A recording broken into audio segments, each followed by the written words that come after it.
Welcome, once again, to Stories from the Other Side. Tonight, we will leave the shadows of the ocean behind and enter the dark paths of history.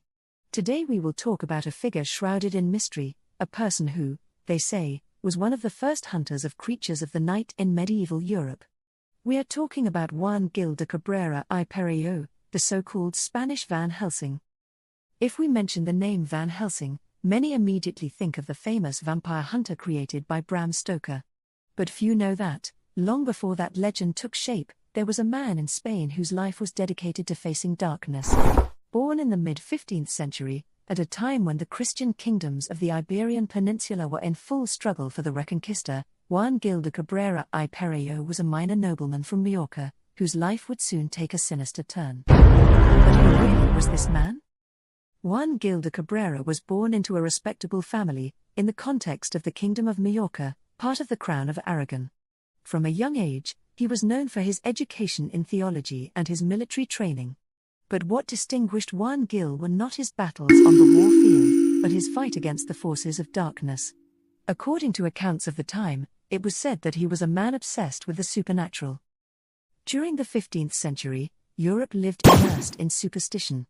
Illnesses, death and disappearances were attributed not only to plague or war, but to supernatural beings lurking in the darkness. In the villages, peasants feared the creatures that prowled the night. In many places, stories of vampires, or as they were known then, Nosferatu or Striges, circulated among people as more than just myths. The story goes that Juan Gil became a vampire hunter after a tragic incident. In his youth, he lost several family members mysteriously.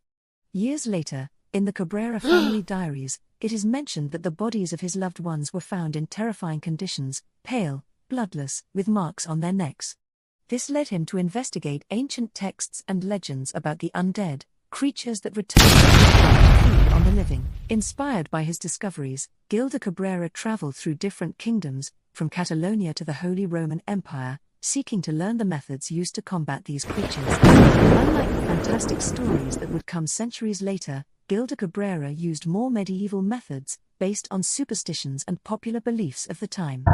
According to the chronicles, it is known that he used sacred tools such as blessed crosses, coffin nails and holy water. It is even rumored that, on some occasions, he exhumed corpses that he believed to be suspicious, driving stakes into them to ensure that they did not return from the grave. But how do we know that these stories are not mere legends?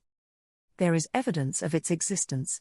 In the historical archives of Majorca and Catalonia, there are records of a knight named Juan Gil de Cabrera y Perello, who on several occasions was a former inquisitor, confronting what he described as supernatural heresies.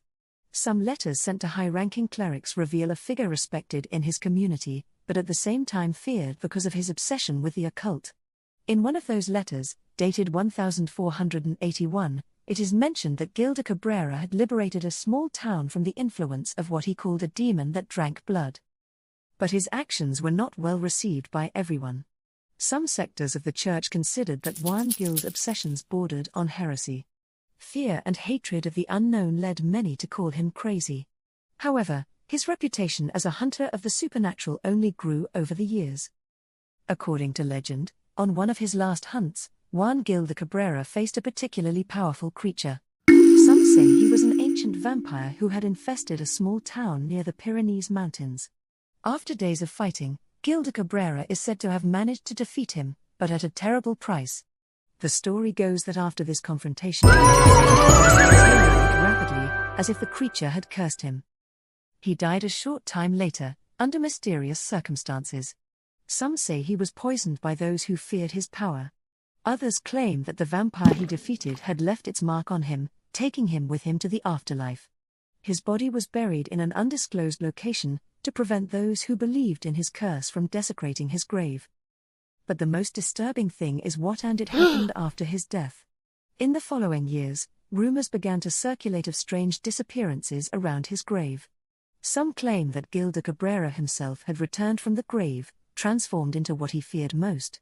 Others suggest that the beings he hunted eventually claimed his soul. The truth, as always, has been lost in time, buried under centuries of superstition and legend. What we do know is that the name of Juan Gil de Cabrera y Perello has remained alive in the dark stories of Spanish history, as one of the first hunters of the supernatural. The Spanish Van Helsing, the man who dedicated his life to confronting the creatures that lurked in the night. So, when you hear about vampires, about hunters of darkness, he remembers that, long before modern stories, there was a real man, a nobleman who decided to face the monsters of his time. He may not have been a legendary hero, but his fight against darkness still resonates among the echoes of history. This was Stories from the Other Side, the place where myths, legends, and reality meet. Thank you for joining us on this journey to Spain's dark past. Remember to subscribe for more stories about the unknown, and if you dare, share this story. See you in the next broadcast. And, who knows, maybe then we'll find out who the real hunters are. And who the prey.